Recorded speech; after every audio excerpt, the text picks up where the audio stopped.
આપના લોકપ્રિય કાર્યક્રમ મહામંથનમાં આપનું સ્વાગત છે। હું છું સુદાન ગઢવી। લોકડાઉન બાદ દેશભરમાં બેરોજગારીના દરમાં સતત વધારો થયો છે।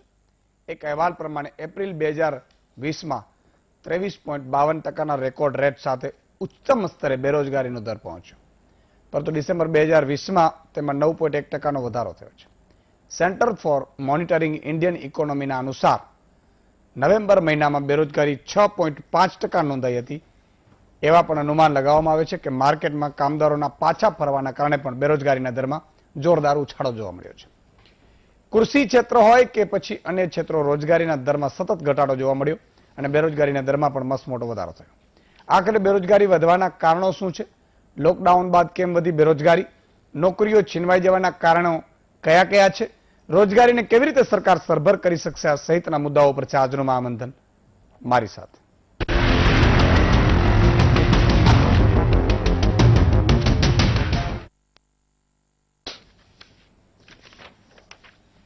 તો વીટીવીની સામે તમે બધા ગોઠવાઈ ગયા છો, મને પૂરો વિશ્વાસ છે।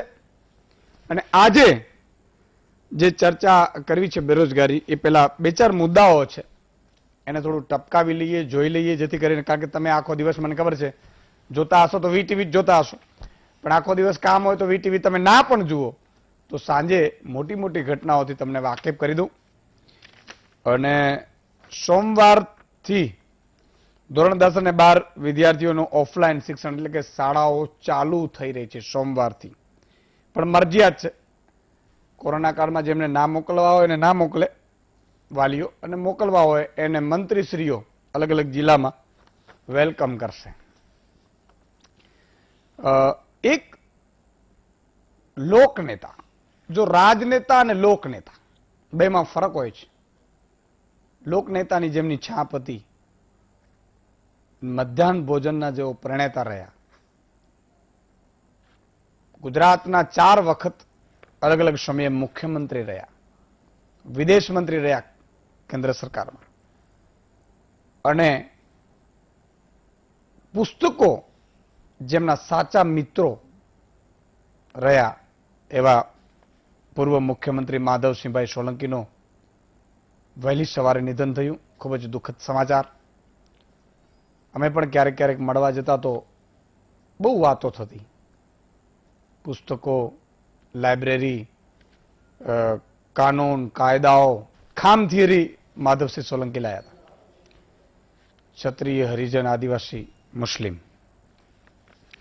અને ભરતસિંહ સોલંકીના પિતાશ્રી છે। જો કે ભરતસિંહ સોલંકી હાલમાં જ 2-4 દિવસ પહેલા જ 8 દિવસ પહેલા જ અમેરિકા ગયા હતા, અને એ પણ આવતીકાલે આવશે। પણ આ લોકનેતાની ખોટ ન માત્ર કોંગ્રેસને પરંતુ એક સમગ્ર રાજ્યને પડી છે। 16 જાન્યુઆરીથી આનંદના સમાચાર એક આવ્યા છે કે 16 જાન્યુઆરીથી રસીકરણની શરૂઆત થશે। આજે પ્રધાનમંત્રી નરેન્દ્રભાઈ મોદીએ એલાન કર્યું કે 16 જાન્યુઆરીથી પહેલા શરૂઆતમાં દેશના 3 કરોડ કોરોના યોદ્ધાઓ છે, વોરિયર્સ, જે નર્સિંગ સ્ટાફ છે, ડોક્ટર છે, પોલીસ છે, એ લોકોને 3 કરોડને શરૂઆતમાં રસીકરણ, કોરોનાની રસીની શરૂઆત થશે, એટલે એ આનંદના સમાચાર છે। ખેડૂતોના મસીહા જીવણભાઈ પટેલની પણ આજે વિદાય થઈ। ખેડૂતો માટે ખૂબ એમણે કામ કર્યું। સાહેબ, વિશ્વમાં કોઈ એક એવી જાતિ, હું એને આ જાતિમાં નથી વહેંચતો, પણ એક એવી જાતિ કે જ્યાં સંપૂર્ણ વિશ્વાસ મૂકી શકે એ ખેડૂત છે। જેને જેને ખેડૂતોના અવાજ ઉપાડ્યા છે ને એને હીરો બનાવી દીધા છે। ખભા ઉપર ઉપાડીને ખેડૂત ફરે સાહેબ, નિસ્વાર્થ ભાવે। અને હંમેશા કહેતા હતા ને ભગત બાપુ ને બધાએ કે ઝૂંપડીએ કોકદી જાજો, એના તો મહેમાન થાજો। સાહેબ, ખેડૂતનો આવકારો ભલે મોટા બંગલાઓ નહીં હોય કદાચ, પણ એના રોટલા રોટલી ખવડાવવા માટે કોઈ પણ મહેમાનો જાય, આભ જેવો આવકાર એ ખેડૂત છે। ખેડૂતો તમે જોજો, ગમે ત્યાં કદાચ શહેરમાંથી ત્યાં જજો, આપણે એટલી આખી ન શકીએ, પણ તમે અહીંયા ગયા હો અને એને શિયાળામાં માનો કે મૂળા વાવ્યા હોય, રીંગણા હોય તો એમ તમને કહે કે થોડાક લઈ જાઓ ને, છોકરાઓ ખાશે. એનો હોય સાહેબ, એને આમ જોયો તમારે એના ખાતામાં બેંકોના ખાતાને ચેક કરો ને એની મિલકત, તો જમીન સિવાય કશું ન હોય. એના ફી ભરવાના ફાંફા હોય, છતાં એ એમ વિચારતા હોય કે થોડાક સાહેબ લઈ જાઓ ને થોડાક. આ ખેડૂત છે સાહેબ, જગતને ખવડાવે. એટલે અને એટલે જે કહેવત છે ને કાઠિયાવાડમાં, કોક દી ભૂલો પડ ભગવાન, તને મોઘેરું કરું મહેમાન, સ્વર્ગ બોલાવો શામળા. એ ખેડૂત કહી શકે. અને એમાં ભગવાન એક દિવસ ભૂલા પડ્યા સાહેબ, બિલખામાં શેઠ સગાડસાને ત્યાં. અને માત્ર ખાવાનું નહીં સાહેબ, દીકરા ખાંડીને આપે ઈ આ સૌરાષ્ટ્ર, ઈ આ ધરતી ગુજરાતની સાહેબ. અને પરીક્ષા એવાની થાય કે જેને ભગવાન સાથે ટચ હોય, કુદરત ચેલૈયાની વાત. એટલે આ બધી ઘટના છે. અને એનામાં શ્રી જીવણભાઈ પટેલની વિદાય દુઃખદ છે. પણ સૌને કુદરત નિમિત્ત બનાવતા હોય છે સાહેબ. કરનાર તો કુદરત હોય છે, આપણે બધા નિમિત્ત હોઈએ છીએ. કે વહી અર્જુન વહી બાણ કાબે અર્જુન લૂંટિયા સાહેબ. આ એની શક્તિ છે, બાકી કશું દુનિયામાં કરાતું નથી હોતું. પણ આપણે નિમિત્ત બનાવે ને સારા કર્મમાં બનાવે એવી ભગવાનને પ્રાર્થના કરીએ. આજે જે મુદ્દો છે બેરોજગારી ઉપર છે, કે બેરોજગારીનો દર છે એ ખૂબ વધી રહ્યો છે. અને એમાં centre for monitoring Indian economy ના જે રિપોર્ટ છે એમાં નવેમ્બર મહિનામાં 6.6% હતું, એ ડિસેમ્બરમાં પણ 9% વધી ગયું. હવે તકલીફ એ છે કે આ બેરોજગારીનો દર વધે એટલે સાહેબ 15,000, 10,000, 12,000 કમાનાર વ્યક્તિઓ મહિને, કોઈ 8,000, કોઈ સફાઈ કર્મી હશે, કોઈ મજૂર હશે, મજદૂર હશે, ખેત મજૂર હશે, કડિયામાં કામદારો હશે. આ બધાની જિંદગીનું ક્યારેક અભ્યાસ કરજો સાહેબ. તમને હું દાવા સાથે કહું છું કે એક દિવસ એને સવારથી સાંજ સુધી પ્રવૃત્તિને તમે નોટમાં ટપકાવશો તો તમારી આંખોમાં આંસુ આવી જશે. જો મનુષ્ય છો તો હા, એ પાછો એની સાચા દિલના બૂચમારા હોય તો તમને કાંઈ ફેર નહીં પડે. તો એમ આમ કરે, કોઈક અધિકારી કોઈક જાય ને કે સાહેબ બહુ દુઃખ પડ્યું સાહેબ, આ જોઈ લઈશ. કારણ કે એને હૃદય જ વેચી નાખ્યું હોય ને ભાઈ સાહેબ. જે દિવસે મનુષ્યના ભાવનાઓના સોદા થાય ને ત્યાં તમે કોઈ અપેક્ષા ન રાખી શકો. ભાવના તો ભાવના છે સાહેબ. એટલે એ બાબત છે. એટલે બેરોજગારી વધી રહી છે. પીડા એ છે કે કેમ વધી રહી છે, કારણો શું છે.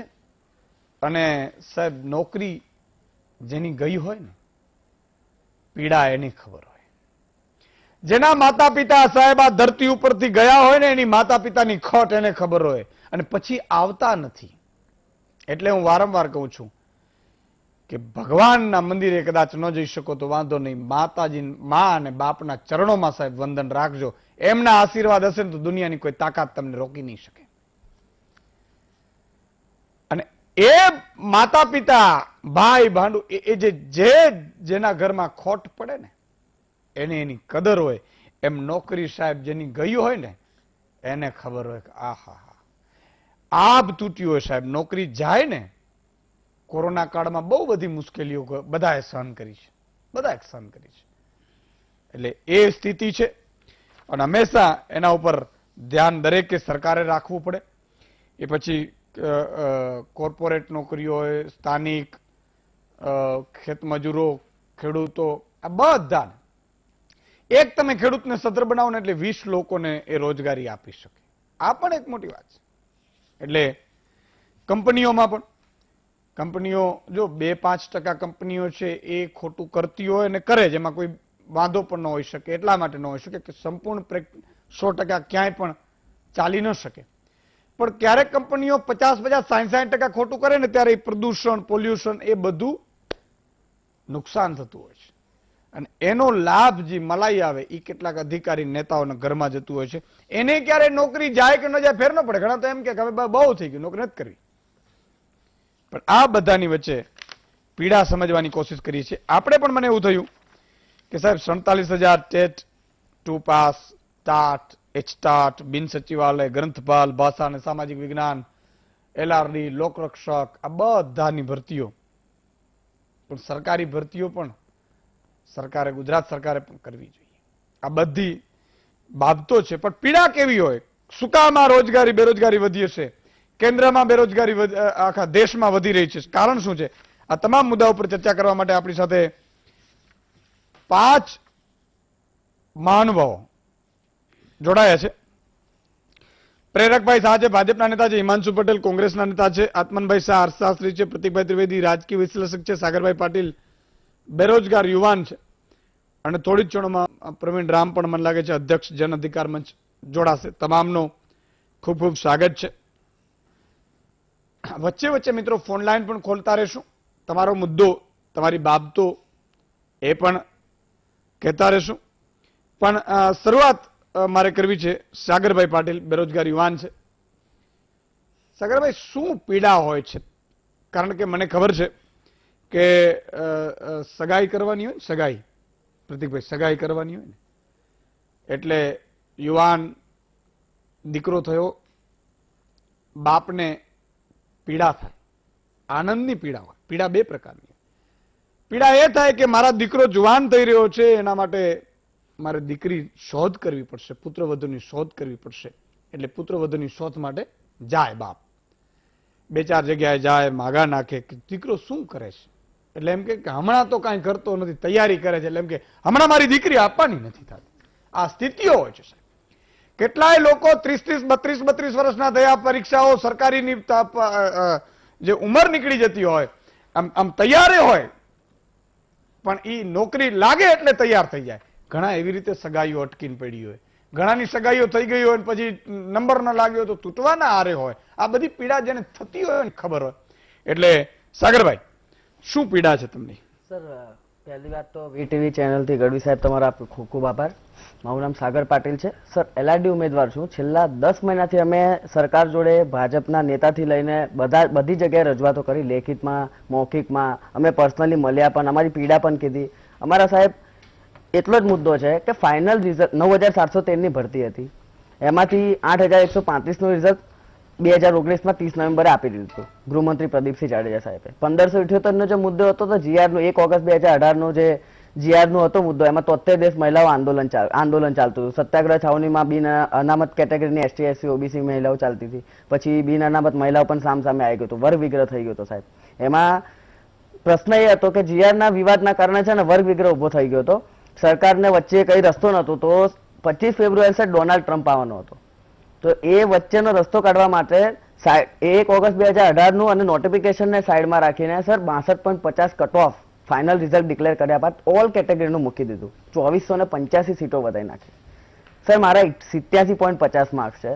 હું એલઆરડી ઉમેદવાર છું. છેલ્લા 10 મહિનાથી રજૂઆત કરીએ છીએ. 87.50? જી સર. મારો રનિંગનો ટાઈમિંગ પણ તમને વીટીવીના માધ્યમથી કીધું સર. મારો 22 મિનિટ 01 સેકન્ડ. 1 સેકન્ડની વેલ્યુ સાહેબ મને ખબર છે કે 1 સેકન્ડ સાહેબ ઓછી હોત ને તો આજે મારા 89.50 માર્કે 8 મહિનાની ટ્રેનિંગ થઈને 8 તારીખે છે ને આજે પીઓપી ખતમ થઈ ગયો સાહેબ. પ્રશ્ન એ છે કે અમે દર વખતે ગાંધીનગરમાં રજૂઆત કરવા જઈએ છીએ તો અમને ડિટેન કરી દેવામાં આવે છે. અમારા પર 188 કલમ લગાવવામાં આવે, 269, 270 કલમ લગાવવામાં આવે. પોલીસ પ્રશાસનને આગળ લાવીને છે ને અમારા પર ગુનાહિત કાવતરાની ધમકી આપવામાં આવે છે કે તમે હવે રજૂઆત કરવા આવશો તો તમારા પર આવી કલમો લગાવીશું. સર, અમારી માંગણી એટલી જ છે કે દરેક કેટેગરીમાં કોઈ પણ ભરતીની અંદર 33% મહિલા ઉમેદવાર હોવી જોઈએ અને પુરુષ ઉમેદવારો 67% હોવા જોઈએ. તો આ જ ભરતીની અંદર કેમ 46% મહિલા અનામત થઈ અને પુરુષોનું 88 માર્ક હોવા છતાં પણ એ 12 છે અને 54% ઘટાઈ નાખ્યું, 67%થી 13% ઘટાઈ નાખ્યું. કેટલા ઉમેદવારો છો? સર, અમે 33-67ના મુદ્દા પ્રમાણે અમારી માંગણી 4652 સીટો થવાની થાય છે. પણ હજુ સુધી સરકાર અમારી જોડે મીટિંગ કરવા માટે પણ તૈયાર નથી. જ્યારે ફોન કરવામાં આવે છે તો અમારા ફોન ઉપાડતા જ નથી એલઆરડી નું નામ સાંભળીને. ઓકે,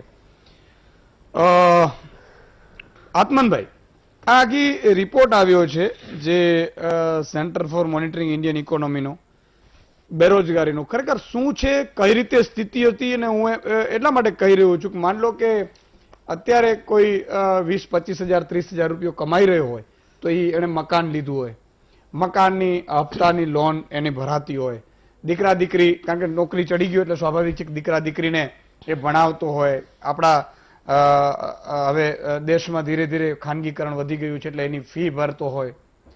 દરેકને એમ થાય કે ભાઈ મારા દીકરા દીકરીને સારું ભણાવવું પણ ખરું, એમ પેટે પાટા બાંધીને, અને એમાં એ નોકરી વહી જાય તો એ પછી 2 નું દૂધ એ એમની પત્ની એટલે આપણા બેન એ કઈ રીતે વ્યવસ્થા કરતા હશે, એ કઈ રીતે ચૂલો સળગાવતા હશે, ગેસના 600 કે 500 કે 700 રૂપિયા આવતા હશે તો એની ચિંતા થાય ગેસનો બાટલો થઈ ગયો છે, મારા પતિદેવનો અથવા તો જે બેન હોય એમનો પગાર છે એ હવે નોકરી વહી ગઈ છે, અને આખી રાત એની ઊંઘ નહીં આવતી હોય, એ બિચારી રડતી હશે. તો ખરેખર શું પરિસ્થિતિ, આ રિપોર્ટ શું કહે છે બેરોજગારી? સીએમઆઈ નો જે રિપોર્ટ છે એમાં એવું કહેવામાં આવ્યું છે કે બેરોજગારીનો દર જે નવેમ્બરમાં 6.5% હતો તે અત્યારે વધીને 9.1% કે 9.6%ની 9.06%ની આસપાસ છે. હવે સમજવાની એ જરૂર છે કે શા માટે લોકડાઉન ખુલ્યા પછી અને ખાસ કરીને નવેમ્બર પછી આ દર વધી ગયો. કારણ કે એક સામાન્ય જે સ્થિતિ હોય તેમાં જેમ જેમ લોકડાઉન ખુલતું જાય, આર્થિક પ્રવૃત્તિઓ વધતી જાય, ઉત્પાદન વધતું જાય, તેમ તેમ સ્વાભાવિક રીતે રોજગારીનું સર્જન વધારે થવું જોઈએ. તો સૌથી મોટો પ્રશ્ન અહીંયા એ ઉભો થાય છે કે આ નવેમ્બર થી ડિસેમ્બરમાં શા માટે બેરોજગારીનો દર વધી ગયો, એવું તો શું થયું? હવે સીએમઆઈ ના એ જ રિપોર્ટમાં બહુ સ્પષ્ટપણે એમણે દર્શાવ્યું છે કે એક મુખ્ય કારણ એ છે કે શ્રમ દળમાં વધારો થયો છે. આ થોડીક ટેકનિકલ બાબત છે એટલે હું થોડોક સમય લઈશ સમજાવવામાં કે આપણે જયારે બેરોજગારીનો દર માપીએ છીએ ત્યારે એ કુલ વસ્તીના આધારે નથી માપતા, આપણે શ્રમદળના આધારે માપીએ છીએ. એટલે ધારો કે કોઈ બાળક એ 7 વર્ષનું હોય તો એ શ્રમદળમાં નથી આવતું કારણ કે રોજગારી શોધવા જવાનું જ નથી, અથવા તો કોઈ ભિક્ષુક છે, કોઈ સાધુ છે, કોઈ ગૃહિણી છે, એનો સમાવેશ શ્રમદળની અંદર, શ્રમદળની જે વ્યાખ્યા છે તેની અંદર થતો નથી. એટલે શ્રમદળની અંદર જેને નોકરી જોઈએ છે અને જે એ એજ ગ્રુપમાં છે, 16 વર્ષથી 64 વર્ષ, સમયાંતરે તેની થોડીક ફેરફારો થયા છે, પહેલા 18 થી 64 હતું, પછી 14 થી 64 થયું. ભારતમાં 16 થી 64 વર્ષની ઉંમરના લોકો કે જે રોજગારી મેળવવા તૈયાર છે, જે દરે એમને રોજગારી મળે છે, જે વેતને એમને રોજગારી મળે છે, એ વેતન લેવા પણ તૈયાર છે, અને છતાં પણ જો એમને રોજગારી ન મળતી હોય તો એ બેરોજગાર છે.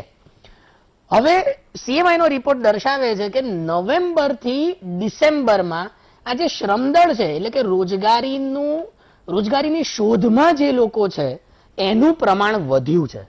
એ પ્રમાણ જો હું તમને એક્ઝેક્ટ આંકડો કહું તો નવેમ્બરમાં એ શ્રમદળનું પ્રમાણ 40% હતું, જે ડિસેમ્બરમાં 40.6% થયું. એટલે જે લોકો પહેલા શ્રમદળમાં નહોતા એ લોકો શ્રમદળની અંદર આવ્યા. આ એક કારણ છે કે બેરોજગારીનું પ્રમાણ વધ્યું. હવે સામાન્ય પરિસ્થિતિ એવી હોય છે કે જ્યારે બેરોજગારીનું પ્રમાણ વધે ત્યારે જે ખેતી ક્ષેત્ર છે એને એબ્ઝોર્બ કરી લે છે, કારણ કે લોકો પોતાના વતને પાછા થાય અથવા તો ગ્રામીણ વિસ્તારમાં પોતાના સગાવાલાના ત્યાં જો જમીન હોય તો એ ત્યાં ખેતી કરે. ડિસેમ્બર મહિનો એવો છે કે જેમાં આ ખેતી ક્ષેત્ર એને એબ્ઝોર્બ ના કરી શકી, કારણ કે સામાન્ય રીતે ખેતી ક્ષેત્રનું ઉત્પાદન આપણે વરસાદની જે સિઝન પતે પછી જે હોય એમાં સૌથી વધારે એમને રોજગારીની જરૂર પડે છે. એટલે ડિસેમ્બર મહિનાની અંદર આ ખેતી ક્ષેત્ર જે હતું એ આજે વધારાના શ્રમદળમાં લોકો ઉમેરાયા એને એબ્ઝોર્બ કરી શકી નહીં, આથી બેરોજગારીનું પ્રમાણ વધ્યું. હું બીજો એક આંકડો આપું કે શ્રમદળ 42.1 કરોડ હતું નવેમ્બર 2020માં, 42.1 કરોડ લોકો હતા કે જે રોજગારી શોધે છે, એટલે કે જેને રોજગારી મળી ગઈ છે અથવા તો બેરોજગાર છે, જે પ્રમાણ ડિસેમ્બરમાં વધીને 42.7 કરોડ થયું. એટલે આ જે નવા શ્રમિકો અથવા તો નવા લોકો આ શ્રમદળમાં ઉમેરાયા એમને રોજગારી મળી નહીં. ખેતી ક્ષેત્રમાં પણ રોજગારી ન મળી, ઔદ્યોગિક ક્ષેત્રમાં પણ રોજગારી ન મળી. બીજું એક કારણ જે મને લાગે છે કે નવેમ્બરનો જે મહિનો હતો એ ખાસ કરીને તહેવારનો મહિનો હતો.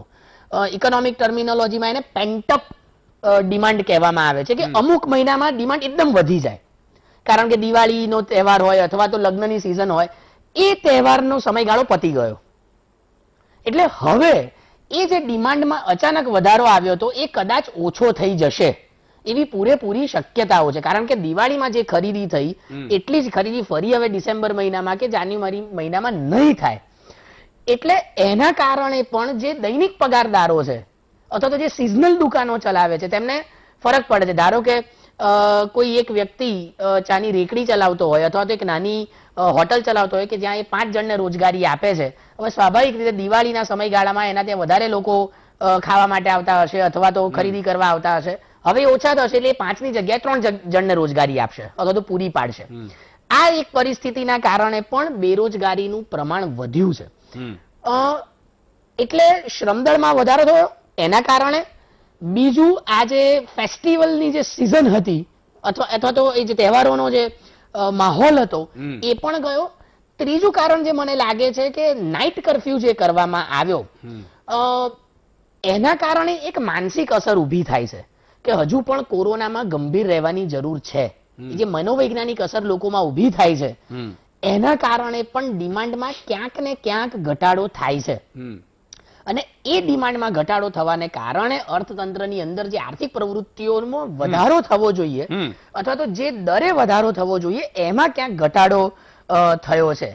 આ મુખ્ય કારણો છે બેરોજગારીના. એક મહત્વનો જે મુદ્દો એ રિપોર્ટમાંથી ઉભરીને આવે છે એ છે કે કયા રાજ્યોમાં સૌથી વધારે બેરોજગારી નોંધાઈ છે. તો તમે જોશો બિહાર, ગોવા, હરિયાણા, ઝારખંડ, રાજસ્થાન અને ઉત્તર પ્રદેશ. આ 5 રાજ્યોમાં 2 આંકડામાં બેરોજગાર છે. હરિયાણામાં તો 32%, રાજસ્થાન 28%. હવે આ રાજ્યો તમે જુઓ કેવા રાજ્યો છે કે જ્યાંથી કામદારો કામ કરવા માટે ગુજરાત, મહારાષ્ટ્ર, ગોવા, તમિલનાડુમાં જાય છે.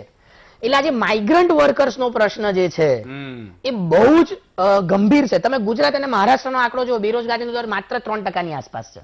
એનું કારણ એ છે કે કામદારો અહીં કામ કરવા આવે છે. એટલે રાજસ્થાનનો કોઈ કામદાર ગુજરાતમાં કામ કરવા આવે અને ગુજરાતમાં એને રોજગારી ન મળે તો એની ગણતરી રાજસ્થાનમાં થાય છે.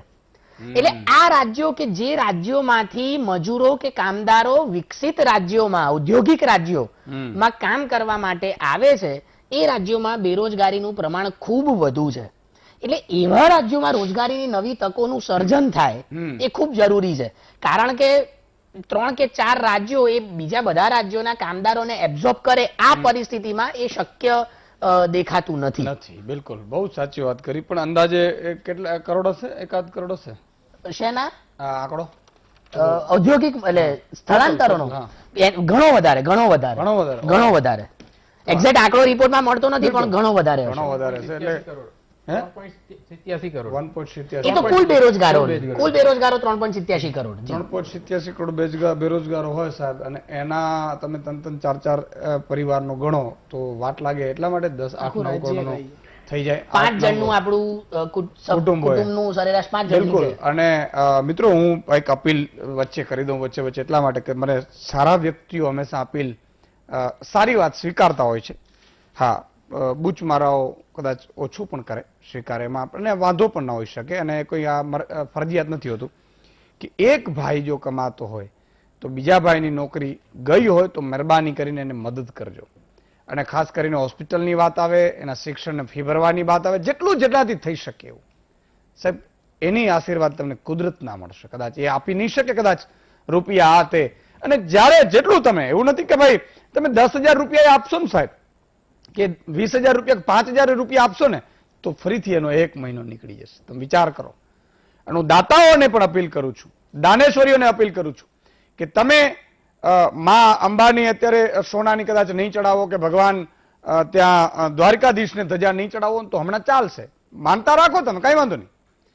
પણ એમાં જેટલો ખર્ચો કરો છો એટલો જ તમારા આજુબાજુ જે ગરીબો હોય, જે કર્મચારીઓ હોય, તમારા જે નબળા વર્ગના હોય, એને સાહેબ તમે બોનસ તરીકે આપો ને તો ભગવાન એટલો રાજી થશે, માં અંબા એટલી રાજી થશે કે તમને ઓર વધારે આપશે.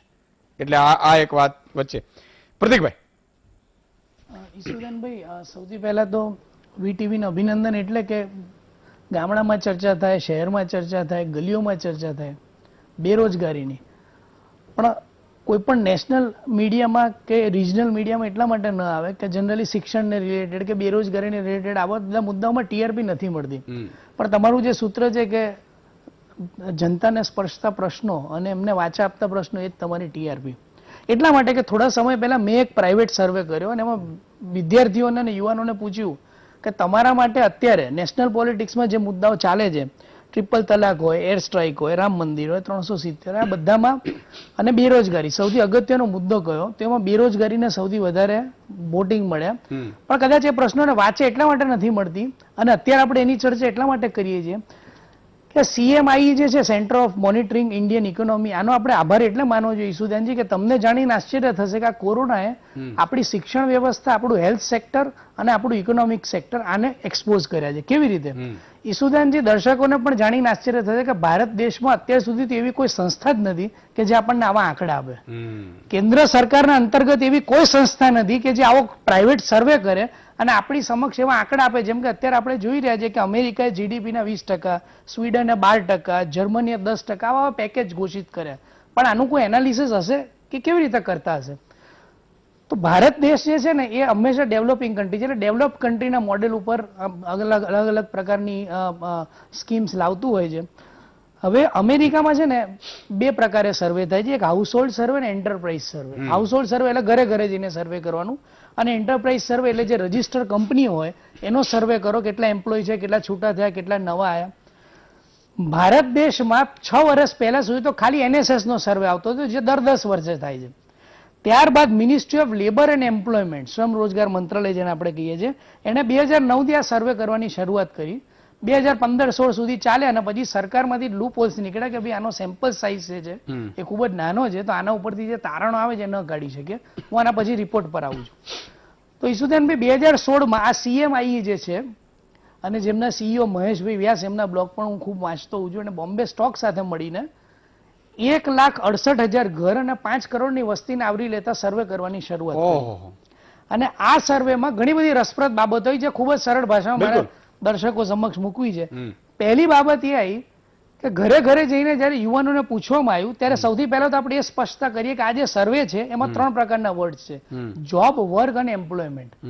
જોબ એટલે જેને આપણે નોકરી કહીએ છીએ, અને એમ્પ્લોયમેન્ટ જેને આપણે કામ કહીએ છીએ. એટલે 8 થી 5 કોઈ વ્યક્તિ જતો એને નોકરી કહેવાય, અને 12 લારી ગલ્લો ચલાવતો એને આપણે કામ કહેવાય.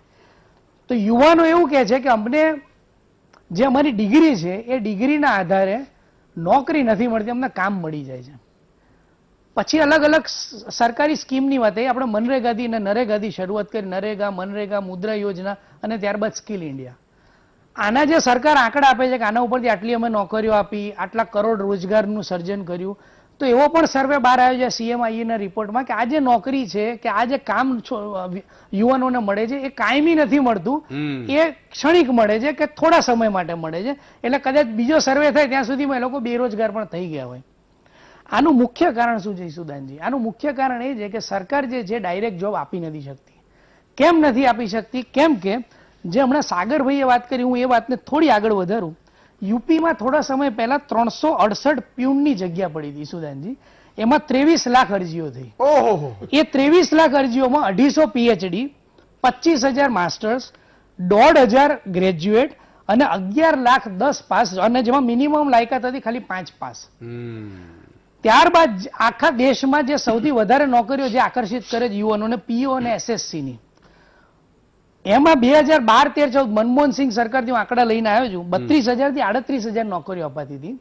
2020માં એ ઘટીને માત્ર 1,167 થઈ ગઈ. આશ્ચર્યની વાત એ છે ઈસુદાનજી કે આ બધી જ એક્ઝામોના ફોર્મ ભરવાની કુલ રકમ 10,000 કરોડ રૂપિયા કેન્દ્ર સરકારે ઉઘરાઈ છે. જે યુવાનો નોકરી પૈસા કમાવા માટે લેવા જતા હતા એમની પાસેથી 10,000 કરોડ ખાલી ફોર્મના પૈસા ઉઘરાયા છે. પરિસ્થિતિ શું છે? 2016માં 19,483 પરીક્ષાઓ ફોર્મ ભરાયા, ભરતી નથી. આ ઓફિશિયલ આંકડા છે શ્રમ રોજગાર મંત્રાલયની વેબસાઇટ ઉપરના. 2017માં 11,996 પરીક્ષાઓ ફોર્મ ભરાયા, પરીક્ષા લેવાઈ, ભરતી નથી થઈ હજી સુધી. 2018માં 15,530 પરીક્ષાઓ ફોર્મ ભરાયા, પરીક્ષા લેવાઈ, રિઝલ્ટ આવ્યું, હજી સુધી ભરતી નથી થઈ. અને 2019 12,918 ફોર્મ ભરાયા, જાહેરાત નથી આવી, પરીક્ષા ક્યારે છે, ભરતીનું તો નામો નિશાન નથી. આવી પરિસ્થિતિ જ્યારે દેશમાં હોય ત્યારે આનાથી હું આગળ જઉં છું, પછી મારી વાતને પૂરી કરું. સૌથી ઉચ્ચ કોટીની સંસ્થાઓ, મેં તો પ્યુનથી શરૂઆત કરી, SSC ઉપર આવ્યો, PO ઉપર આવ્યો, હું IIT ની વાત કરું છું. આ સરકારમાં 2014 થી લઈને અત્યાર સુધી મેં આજે IIT નું લિસ્ટ બનાવ્યું કે સરકાર કહે છે અમે IIT ને IIM બનાવ્યા. પટના, ભુવનેશ્વર, જોધપુર, રોપડ, ગાંધીનગર, ઇન્દોર, મંડી, વારાણસી. ઈસુદાનજી આટલી IIT બની. આમાંથી એક પણ નેશનલ રેન્કિંગમાં આવતી નથી. સરકારના પોતાના ધારાધોરણ, સરકારની સંસ્થાઓ રેન્કિંગ આપે એમાં આમાંથી એક પણ IIT આવતી નથી. IIT બોમ્બે જે સૌથી ઊંચા માપદંડમાં છે, 1695 વિદ્યાર્થીઓએ કેમ્પસ પ્લેસમેન્ટમાં ભાગ લીધો. હમણાંનો આંકડો હું કહું છું, માર્ચ પહેલાનો. એમાંથી 1186 એટલે 84% પ્લેસમેન્ટ મળ્યું. સરકારની સારી ઉપલબ્ધિ કહેવાય. પ્લેસમેન્ટ કરનાર કંપની કોણ કોણ? Google, Microsoft, Samsung, Tata, ONGC, Amazon, OYO, OLX. હમણાંનો મહિના પહેલાનો આંકડો ઈસુદાન જેવું કે છે કે આ 84% પ્લેસમેન્ટ જે થયું એમાંથી 72% વિદ્યાર્થીઓ કે યુવાનોને છૂટા કરી દેવામાં આવ્યા છે. અને એનું કારણ એ છે કે આ જે સંસ્થાઓ છે કે આ જે કંપનીઓ છે એમને પગાર નથી આપી શકતી. હવે તમે હમણાં પ્રાઇવેટાઇઝેશન એક સરસ વાત કરી કે ગરીબ લોકોને બોનસ આપજો. આ પ્રાઇવેટાઇઝેશન થી શું થાય છે? સરકાર ક્યાં નિષ્ફળ ગઈ છે? તમે પૂછશો કે આમાંથી બહાર કેવી રીતે આવી શકે, તો બહાર એક જ રીતે આવી શકે કે સરકાર બધું કામ મૂકીને પ્રાઇવેટાઇઝેશન તરફ વળી જાય, નોકરીઓ આપવાનું કામ પ્રાઇવેટ સંસ્થાઓ કરે, સરકાર ટેક્સ લઈને દેશ ચલાવે. પણ એમાં થાય છે શું? ઇકોનોમિક ટાઈમ્સ એક છાપું આવે છે ઈસુદાનજી, એમાં એક સરસ એના એડિટરે તુલના આપી હતી, હું તમારા દર્શકો સમક્ષ મૂકું છું. બે કંપની છે, રિલાયન્સ ઇન્ડિયા અને શાહી એક્સપોર્ટ. રિલાયન્સનું તો નામ સાંભળ્યું હશે પણ શાહી એક્સપોર્ટનું નામ નહીં સાંભળ્યું હોય. એ કપડા એક્સપોર્ટ કરતી કંપની છે. હવે એક સરસ આંકડાઓ રજૂ કરું જોજો. રિલાયન્સ ઇન્ડસ્ટ્રીઝ પાસે 7,15,000 કરોડનું એસેટ છે અને શાહી એક્સપોર્ટ પાસે 1203 કરોડનું એસેટ છે. 7,15,000 કરોડની એસેટ વાળી કંપની કેટલા કર્મચારીઓને નોકરી આપે છે? માત્ર 2.5 લાખ કર્મચારીઓને. અને 1203 કરોડ એસેટ ધરાવતી કંપની કેટલા કર્મચારીઓને નોકરી આપે છે? 1.60 લાખ કર્મચારીઓને. પ્રતિ 145 કરોડ રિલાયન્સમાં કેટલા કર્મચારીઓ છે? માત્ર 5 કર્મચારીઓ. અને પ્રતિ 145 કરોડ શાહી એક્સપોર્ટમાં કેટલા કર્મચારીઓ છે? 1260 કર્મચારીઓ. અને તમને જાણીને વધારે આશ્ચર્ય થશે કે આમાંથી 60% મહિલાઓ છે અને એમનું માત્ર ક્વોલિફિકેશન 5 પાસ છે. એમને સ્કિલ્ડ કરવામાં આવે છે ને ત્યાં જોબ આપવામાં આવે છે. એટલે ઈસુદાનજી, મારો પ્રશ્ન એવો છે કે રાજકીય વિશ્લેષક તરીકેની આંકડાશાસ્ત્રી તરીકે મેં આંકડાઓ મૂક્યા. બિલકુલ. કેમ કે સરકાર તો એવું કહે છે ઈસુદાનજી કે આજે તમે અનએમ્પ્લોયમેન્ટ, આજે બેરોજગારી, શિક્ષિત બેરોજગારની ચર્ચા તમે કરો છો, તો સરકાર તો એવું કહે છે કે શિક્ષિત બેરોજગારી તો એક પોઝિટિવ પાસું કહેવાય. કેમ કે જે રાજ્યમાં શિક્ષિત બેરોજગાર વધારે છે, કે જે દેશમાં શિક્ષિત બેરોજગાર વધારે છે, એનો મતલબ એવો થયો કે રાજ્યમાં ને દેશમાં સરકારે શિક્ષણ પર વધારે પ્રાધાન્ય આપ્યું છે. અને નોકરીઓ ઘટવાનું કારણ એટલે છે કે દેશમાં ટેકનોલોજીનો વ્યાપ વધ્યો છે, ઓટોમેશન વધ્યું છે. એટલે જો તમે આંકડાકીય માહિતી ઉપરથી એનું વિશ્લેષણ કરવા જાઓ તો આંકડાશાસ્ત્રી તરીકે હું એવું માનું છું, સેકન્ડ ટર્મમાં હું વધુ વિશ્લેષણ કરીશ કે આપણું એજ્યુકેશન સેક્ટર અને આપણું એમ્પ્લોયમેન્ટનું જે સર્વે થાય છે એને જો આપણે મજબૂત કરીશું, કેમ કે તમે હમણાં પ્રશ્ન પૂછ્યો કે કેટલા સ્થળાંતરિતો એટલે કેટલા માઇગ્રન્ટ્સ હશે, ઈસુદાનભાઈ આપણી પાસે એવી પણ કોઈ સંસ્થા નથી જે આ માઇગ્રન્ટ્સનો રેકોર્ડ રાખે તો એમને આપણે બેરોજગારી ભથ્થું આપી શકીએ. બહુ સાચી વાત કરી અને બહુ મુદ્દા ટાંક્યા તમે પ્રતીકભાઈ. પ્રવીણભાઈ, શું છે બેરોજગારી? કયા કયા પ્રશ્નો? અહીંયા પણ ઘણી બધી સમસ્યાઓ છે. જી ચોક્કસથી ઈશુદાનભાઈ, જે આજે બેરોજગારીના મુદ્દાને લઈને જે વાત છે અને સીએમઆઈ ના જે રિપોર્ટ, જે સેન્ટર ફોર મોનિટરિંગ ઇન્ડિયન ઇકોનોમીનો જે રિપોર્ટ આવ્યો છે એ ખૂબ જ ગંભીર બાબત છે. આમ તો બેરોજગારીના મુદ્દાને લઈને આપણે ઘણીવાર આપ મહામંથન કરતા હો છો અને ગુજરાત પરિસ્થિતિ, ગુજરાતના બેરોજગાર યુવાનો બાબતે અનેક આંદોલનો અને બાબતે ઘણીવાર વીટીવી ચર્ચાઓ કરતી હોય છે. પરંતુ જે આ ઇન્ડિયન ઇકોનોમીનો જે રિપોર્ટ આવ્યો છે, જે માર્ચની અંદર 7.4% બેરોજગારીનો દર હતો, એ વધીને એપ્રિલ મે ની અંદર 23.5 સમથિંગ બેરોજગારીનો દર થયો અને ડિસેમ્બરમાં એમાં પણ 9% વધારો થયો, જે ખૂબ જ ચિંતાનો વિષય છે. આ બેરોજગારી વધવાના કારણ અમારી આગળના જે મિત્રો છે ખૂબ સારી રીતે એમને સમજાવ્યા કે જે કંઈક ખેતીની અંદર એબ્ઝોર્બ ન કરી શકાય, તમામ રીઝનો એમણે આપ્યા. પણ જે સીએમઆઈ નો જે રિપોર્ટ છે એમની અંદર અત્યારે પણ એ ઉલ્લેખ કરે છે કે હજી પણ અર્થવ્યવસ્થા સુધારવામાં સમય લાગશે અને શ્રમિકો માટે હજુ પણ થોડો કપરો સમય આવનારા સમયમાં આવી શકે છે. અને આ રિપોર્ટ મુજબ 84% લોકોની માસિક આવકમાં આ કોરોનાના કારણે ગિરાવટ આવી છે આ વર્ષની અંદર અને લગભગ 25% જેટલો હિસ્સો જે છે બેરોજગાર આ દેશનો બન્યો છે. અને એમનો એક રિપોર્ટ એમના રિપોર્ટ મુજબ 20 થી 30 સાલના જે યુવાનો છે એમણે એપ્રિલ મહિનામાં લગભગ 2 કરોડ અને 70 લાખ જેટલા યુવાનોએ નોકરી ગુમાવી છે. આવો એમનો આખો રિપોર્ટ છે. તો એ એક ચિંતાનો વિષય ચોક્કસથી આપણા માટે કહી શકીએ. અને એ બાબતે મારે થોડી એ પણ ચર્ચા કરવી છે કે આ બેરોજગારીના કારણે અનેક આંદોલનોના પણ ઉદ્ભવ થયા છે. એ પછી અત્યારે કિસાનોનું આંદોલન ચાલતું હોય એનો પણ આપણે ઉલ્લેખ કરી જઈએ. સાથે સાથે ગુજરાતની અંદર હમણાં જ એલઆરડી નું આંદોલન ગાંધીનગરમાં થયું અને ઘણા સમયથી લોકો રજૂઆત પોતાની કરી રહ્યા છે, પોતાની માગણી રાખી રહ્યા છે. એમની માગણી મારા મત અનુસાર સાચી છે, ખોટી છે, એટલે સરકારે એમને સાંભળવી જોઈએ. કારણ કે આ એમને વેદના છે એટલે ગાંધીનગર આવે છે, કોઈ એમને ક્યાં મોજશોખ કરવા નથી આવતા. એટલે એમની વેદના સાંભળવી જોઈએ, પણ એ વેદના સાંભળવાની જગ્યાએ એમના આગેવાનોની સાથે બેઠક કરવાની જગ્યાએ ક્યાંક અને ક્યાંક એમને હેરાન કરવામાં આવ્યા છે. ક્યાંક અને ક્યાંક એમની વસ્તુઓ જપ્ત કરી લેવામાં આવી છે અને હજુ સુધી પણ એ યુવાનો ત્યાં ગાંધીનગરની અંદર ક્યાંક અને ક્યાંક પોતાની રીતે આવી કડકડતી ઠંડીમાં એમની પાસેથી સામાન જપ્ત કરી લેવામાં આવ્યો છે. એટલે નથી તો એની પાસે ચાલ ઓઢવાની કે નથી કોઈ વસ્તુ, એમને ક્યાંક અને ક્યાંક એમણે લોકોએ રાત વિતાવી છે. ઘણા બધા યુવાનોના ફોન આવ્યા, દુઃખ પણ થયું એ વાત સાંભળીને. એટલે આવી અનેક સમસ્યાઓ છે ગુજરાતની અંદર, જે બેરોજગારોની અનેક ભરતીઓ અટકીને પડી છે, એમની પણ વિસ્તૃત ચર્ચા જે છે તમને કહું તો ટેટ 2 હોય, ટાટ 1-2 હોય, એસ્ટાટ હોય, આ તમામની ભરતીઓ બાકી છે. એમની અંદર ઘણા બધા યુવાનો જે છે એમને પરીક્ષાઓ આપી છે, ઉત્તીર્ણ થઈ ગયા છે, એ પાસ પણ છે, પરંતુ એમના 5 વર્ષનો સમયગાળો, સમય મર્યાદા હોય છે, એ પણ જતી રહી છે અને ભરતી નથી થઈ. આ પરિસ્થિતિનું નિર્માણ થયું છે. આ કોરોનાના કારણે છેલ્લા વર્ષમાં તો કોઈ ભરતી જ નથી. એટલે એવા પણ ઉમેદવારો છે કે જેને પાસ કરી પણ સમય મર્યાદા, એની 5 વર્ષની જે મર્યાદા હોય છે એ પણ જતી રહી છે. બિલકુલ. અને જી બિલકુલ, બહુ જ અગત્યની મુદ્દાઓ એમણે કીધા કે ભાઈ ઘણી બધી ભરતીઓ છે એ થાય છે, રૂપિયા ઉઘરાવી લઈએ છે સરકારો. જેમ પ્રતિકભાઈ આંકડા પણ આપ્યા, તમે જે પ્રવીણભાઈ વાત કરે છે વાત સાચી છે કે પરીક્ષાઓ લેવાઈએ તો એપોઇન્ટમેન્ટ ના આપે, એ પણ આગી વાત છે. હિમાંશુભાઈ, જે પ્રમાણે સરકાર ફૂલ મેજોરિટી વાળી સરકાર છે, તેમ છતાંય 2014 પછી બેરોજગારી વધતી ગઈ છે. જે તમે આંકડા જુઓ, અત્યારે આપણે જે કોરોના પહેલાની વસ્તુ જોઈએ તો 45 વર્ષનો હાઈ બેરોજગારીનો દર ચાલતો હતો. હવે એમાં પણ વધારો થઈ ગયો. તમે કોરોના પહેલાની સિચ્યુએશન, જે આત્મનભાઈએ સચોટ આંકડા આપ્યા, પણ એમાં હું ફેબ્રુઆરીના આંકડા લઉં કે ફેબ્રુઆરીમાં 7.76% હતા, જે અત્યારે 9.06% થઈ ગયું. એમાં રૂરલ અને અર્બનનું જોઈએ તો અર્બનમાં 8.86 હતું, એનું 8.84 થયું, અને રૂરલમાં 7.34 હતું, એનું સીધું વધીને 9.15 વધ્યું. એટલે બેરોજગારી જે સરકારની જવાબદારી, પ્રાથમિક જવાબદારીમાં આવે, અને એના જે વચનો ઉપર સરકાર અસ્તિત્વમાં આવેલી હતી કે અમે બેરોજગારોને રોજગારી આપીશું, એ વખતે તો સાલમાં 2 કરોડ રોજગારી આપવાની વચન હતું. આ તો દરેક સાલમાં 2 કરોડ રોજગારી છીનવાઈ રહી છે. એ આ સરકારની નીતિ અને જે પોલિસી રહી છે એ દેખાડી રહ્યું છે. 2014માં કહેતા અમે 2 કરોડ યુવાનોનો રોજગાર આપીશું, પણ અત્યારના આંકડા કહે છે કે તમારી નવેમ્બરના જ આંકડા છે કે એમાં 2.75 કરોડ લોકો બેરોજગાર હતા, જેને અત્યારે વધીને 3.87 કરોડ લોકો થઈ ગયા છે. એટલે તમે માસિક દરે પણ કરોડ રોજગારી છીનવી રહ્યા છો. શા માટે? તમારી જોડે જો આજે ફૂલ મેજોરિટી છે, તમારી જોડે બધી સત્તા છે, તો તમે શા માટે રોજગારીની તકો ઉત્પન્ન નથી કરી શકતા? બીજી બધી કન્ટ્રીઝમાં કોરોનાની ઇફેક્ટો આવી, પણ એ બધી કન્ટ્રી રિવાઇવ પણ થઈ ગઈ અને એમની કન્ટ્રીમાં આજે રોજગારીની તકો પૂરી પણ પાડે છે, ના હોય તો એમને આર્થિક પેકેજ પણ પૂરું પાડે છે. તો શા માટે આપણી ગવર્મેન્ટમાં નથી જોવાતું? બીજું કે જે બેરોજગારીની દરના સાથે આપણો જીડીપી પણ સતત ઘટતો આવ્યો છે, અને કોઈ પણ એક વસ્તુમાં સાતત્યતા હોય તો દરેક વસ્તુ જીડીપી સતત ઘટતો આવેલો છે.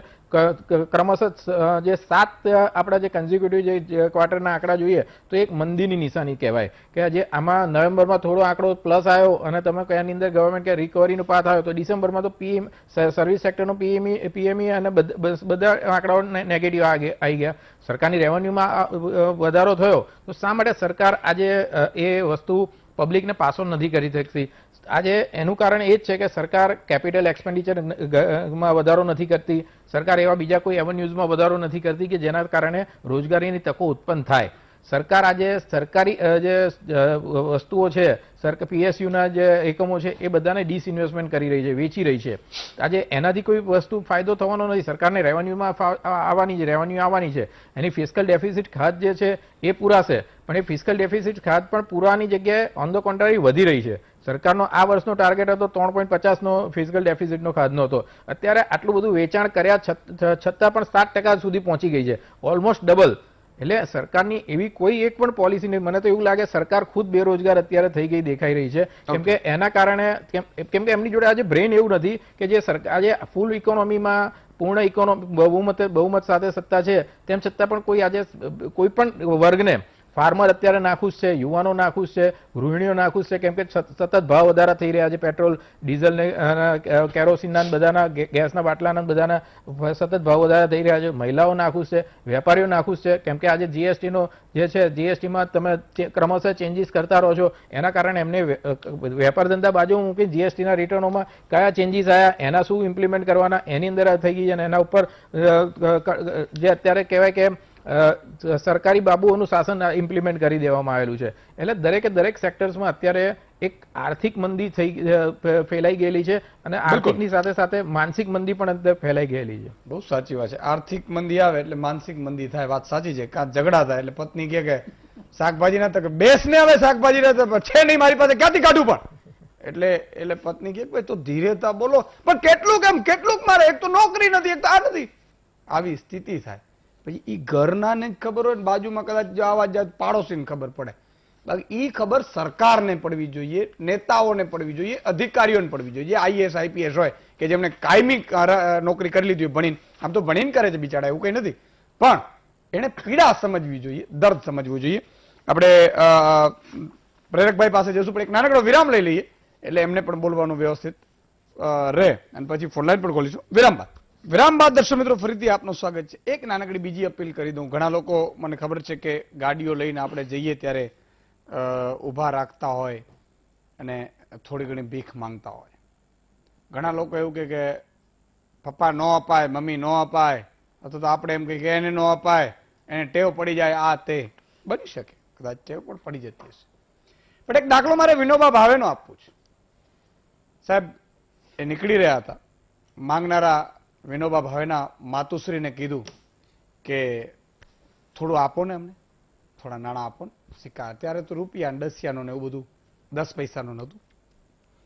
એટલે વિનોબા ભાવેના માતુશ્રી આપ્યું.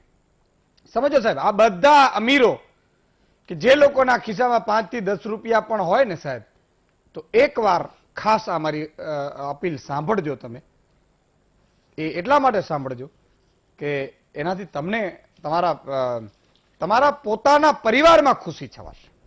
એટલે વિનોબા ભાવે કહ્યું કે મમ્મી ન અપાય માતુશ્રી, આ બધું આ લોકોને ટેવ પડી જાય, આમ માંગણ છે, આમ બધું. પણ વિનોબા ભાવેના માતુશ્રીએ સાહેબ જે જવાબ આપ્યો છે, એમણે શું કીધું ખબર છે?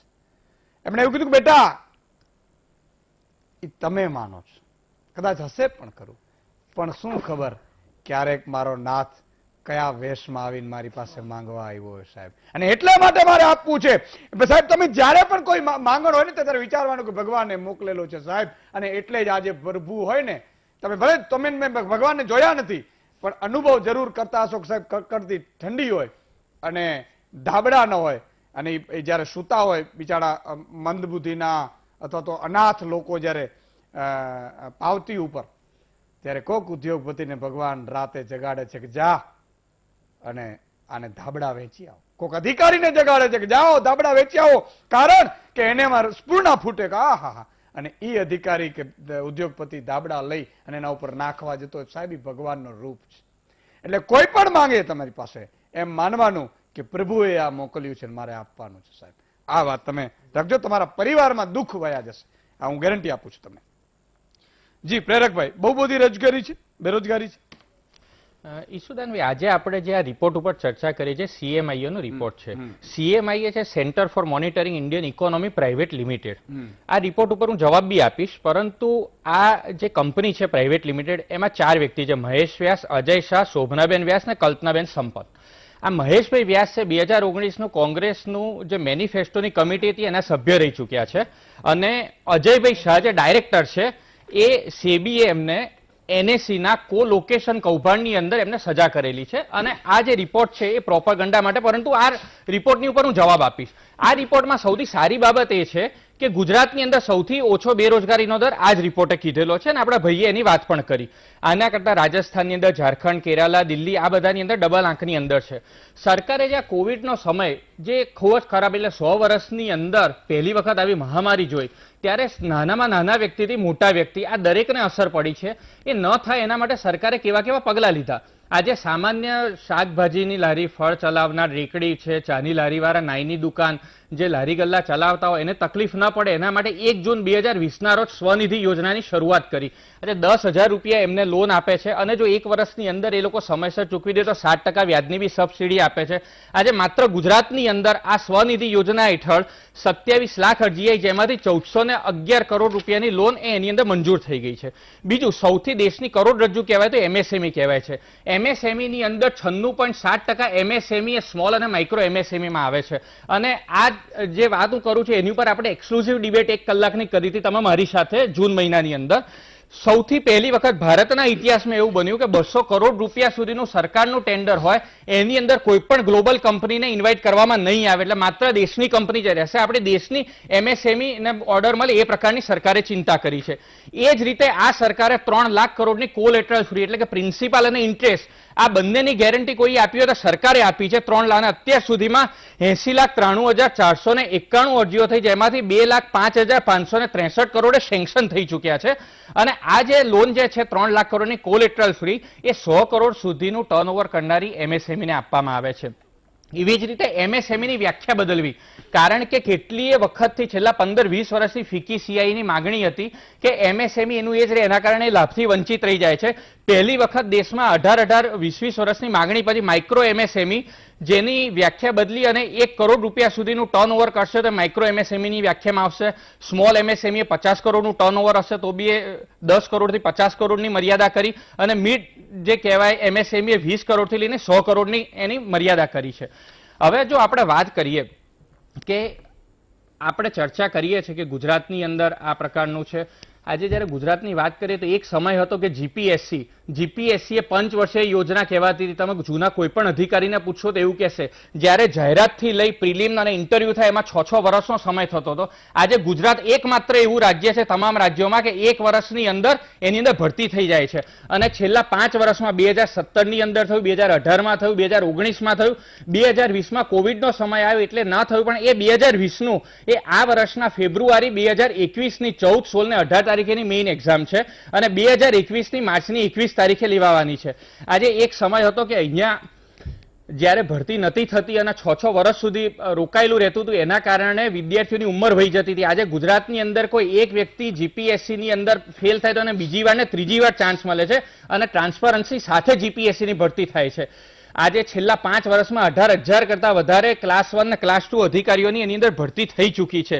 જીપીએસસીએ ખાલી નવેમ્બર મહિનામાં 70 જાહેરાતો આપી છે 1200 ઓફિસર લેવા માટે, અને જેમાં 6 થી 7 જાહેરાતો તો ગ્રેજ્યુએટ જે આર્ટ્સથી લઈને એન્જિનિયર સુધીનાને લેવા આપી છે.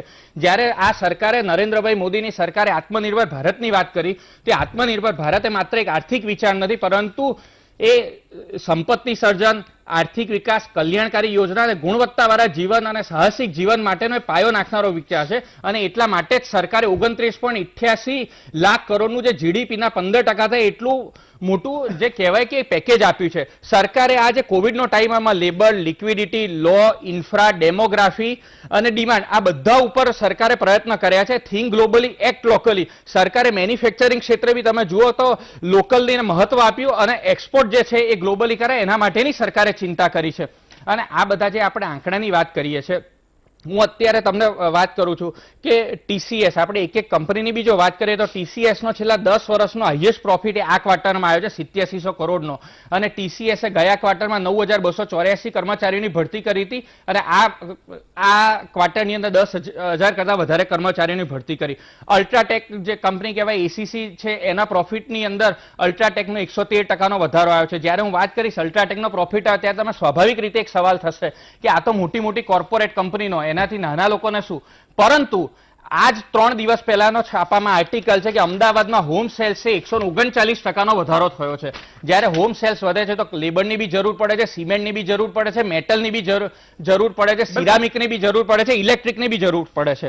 આ એ જ રીતે તમે જુઓ કે રૂરલ ઇકોનોમીની સાથે સીધું સંકળાયેલું શું છે, તો રૂરલ ઇકોનોમી ટ્રેક્ટર સેલ્સ આપણને સીધું રૂરલ ઇકોનોમીનું બેરોમીટર કહેવાય છે. તમે મહિન્દ્રાનું ટ્રેક્ટર સેલ ડિસેમ્બર મહિનામાં 22,417 unit 23% year on year growth આવે. હીરો મોટોકોમની એટલા માટે વાત કરું છું કે 2 વ્હીલર સેલ્સમાં છે જે રૂરલની અંદર મેક્સિમમ થાય છે 65% સેલ. હીરો મોટોકોમે 4.47 લાખ એના યુનિટ સેલ કર્યા છે અને યર ઓન યર 5%નો ગ્રોથ આવ્યો છે. એવી જ રીતે તમે કોમર્શિયલ વેહિકલની વાત કરો તો ટાટા મોટર્સે 32,869 યુનિટ સેલ કર્યા છે અને મારુતિ 1,60,266 યુનિટ વેટ. જ્યારે આ પ્રમાણે સેલ્સ આવે છે તો એની સાથે એની સંલગ્ન એટલે બેટરી ઉદ્યોગ બી વધે છે, પેઇન્ટ્સ બી વધે છે, ટાયર બી વધે છે. એટલે માત્ર તમે આ કોરોનાનો જે સમય છે ત્યારે FPI તમે જો ફોરેન પોર્ટફોલિયો ઇન્વેસ્ટર માત્ર ભારત એવું છે કે જ્યાં 13.5 બિલિયન ડોલરનું ઇન્વેસ્ટમેન્ટ આવ્યું. બાકી Malaysia 5.8% negative, south Africa 7.6% negative, south Korea 18.4% negative, Taiwan 15.7% negative. અરે કોરોના કાળના સમયની અંદર ભારત દેશની અંદર ફોરેન ડાયરેક્ટ ઇન્વેસ્ટમેન્ટ 15.75 અબજ ડોલરનું આવ્યું. ગૂગલે 10 અબજ ડોલરનું કર્યું, થોમ્સને 14.28 ડોલરનું કર્યું, હિટાચીએ 15.9 મિલિયન ડોલરનું કર્યું, સુઝુકીએ હરિયાણાના જસદણની અંદર નવો પ્લાન્ટ શરૂ કર્યો, સેમસંગે એક જ મિનિટ લેટ મી ફિનિશ ઈશુદાનભાઈ, સેમસંગે દક્ષિણ કોરિયાની જે દિગ્ગજ કંપની છે એને 18 સ્માર્ટવોચનું ઉત્પાદન ભારતની અંદર શરૂ કર્યું અને નોઈડાની અંદર પ્લાન્ટ શરૂ કર્યો છે. આજે જો આપણે વાત કરીએ છીએ ગુજરાતની, તો દેશના કુલ ઉત્પાદનમાં 30% ડેરી પ્રોડક્ટ જે નિકાસ છે ગુજરાતથી થાય છે, 25% ટેક્સટાઇલનું ઉત્પાદન ગુજરાતથી થાય છે. આખા દેશની અંદર ફોરેન ડાયરેક્ટ ઇન્વેસ્ટમેન્ટ 53% ગુજરાતે આકર્ષિત કર્યું છે. આ બીજા ક્વાર્ટરની અંદર ફોરેન ડાયરેક્ટ ઇન્વેસ્ટમેન્ટ ગુજરાતમાં 1.19 લાખ કરોડનું આવ્યું છે. એ પછી જે મહારાષ્ટ્ર આવે છે એનું 27,143, ગુજરાત કરતા 1/4 છે. અને વેસ્ટ બેંગાલ 1985 કરોડ રૂપિયાનું આવ્યું છે. એ જ રીતે અરે આ તો કોંગ્રેસ વાળા તો માત્ર જે છે ચામાચીડિયાની આંખ છે, એ ચામાચીડિયું પેલું વિચારું જોતું ના હોય એટલે સુરત દેખાય ને એવું છે. બાકી અહીંયા જ આણંદની અંદર તમે ધર્મજ જેવા ગામડામાં જાઓ ને તો ધર્મજ જેવા ગામડામાં 13 બેંકોમાં અંદર 1300 કરોડ રૂપિયાની ડિપોઝિટ એ આપણે ગુજરાતના ગ્રામીણોએ કરી છે. આ ગુજરાત છે. ગુજરાતની 217 જીઆઈડીસી ની અંદર 60,000 કરતા વધારે ઉદ્યોગો છે, 18 લાખ લોકોને પ્રત્યક્ષ રોજગારી એ ગુજરાતની અંદર મળે છે. અને આ જ ગુજરાત છે કે જેને કચ્છના રણને તોરણની અંદર ફેરવી દીધું. આજે રણની અંદર છેલ્લા 4 મહિના જે શિયાળાના હોય છે ત્યારે 4 લાખ લોકો પ્રવાસીઓ જાય છે અને આજે ગુજરાતના લોકો ઓળખતા થઈ ગયા છે. ઓકે એકાદ દર્શક મિત્ર લઈ લો, પછી બીજો ટર્ન આવશે, બહુ સંક્ષિપ્તનો આપશે, એક 1.25 મિનિટનો. એટલે બધા મહાનુભાવોને મારી વિનંતી કહી દે. કાસમભાઈ ગીર સોમનાથથી જોડાય છે. જી કાસમભાઈ. સુંદનભાઈ ગઢવી. જી જી નમસ્કાર સુંદનભાઈ. નમસ્કાર. હવે અમારે અહીંયા મચ્છી ઉદ્યોગનું છે જીઆઈડીસી. અત્યારે 50% થી 60% મજૂરો છૂટા થઈ ગયા છે, બરોબર. અમુક બિચારા ખેત મજૂરમાં જાય છે, એ 2-4 દિવસ રોજી મળે છે, બિચારા ઘરે બેઠે છે, પોતાનું માંડ કરે છે. અત્યારે તમે માંડ કરે છે એના પ્રમાણે સામે મોંઘવારી બહુ છે. તેલનો ડબ્બો લેવા જાવ તો 2,000-2,500 રૂપિયા તેલનો ડબ્બો મળે છે. બાજરો મળે છે મોંઘો, બકાલું મોંઘું મળે છે, મચ્છી મોંઘી મળે છે. અત્યારે બિચારાની પરિસ્થિતિ બહુ છે. તમે બિલકુલ વાત કાસમભાઈ ગીર સોમનાથ, ખૂબ ખૂબ આભાર. જો આ એક સાચી હકીકત પણ છે કે જે દર્દ છે એ કાસમભાઈએ વ્યક્ત કર્યું કે એક તો ઘટી ગઈ, બીજી બાજુ મોંઘવારી વધી ગઈ, એટલે એ પણ છે. મનસુખભાઈ દેવડિયાથી જોડાય. જી મનસુખભાઈ. જય માતાજી સુતનભાઈ. જય માતાજી. હા એમ કહે છે કે ખેડૂત ઉપર જીએસટી નથી, તો ખેડૂતમાં તો કેમ જીએસટી નથી? છે ને તો ઊંધા કામ કેમ પકડાવે છે ભાજપ વાળાની? બધા અમુકમાં હશે, અમુકમાં નહીં હોય, એવી રીતે હશે. દાંતડી લેવા જાવ તો જીએસટી લાગે છે, તે ખાતરની ઠેલી લેવા જાવ લાગે છે, તો એમ કેમ કે છે નથી? ભાજપના નેતા નહીં પૂછવાનું છે, બીજું કઈ પૂછવાનું નથી. ટ્રેક્ટર માં 28% છે, ટ્રેક્ટર માં 28% છે.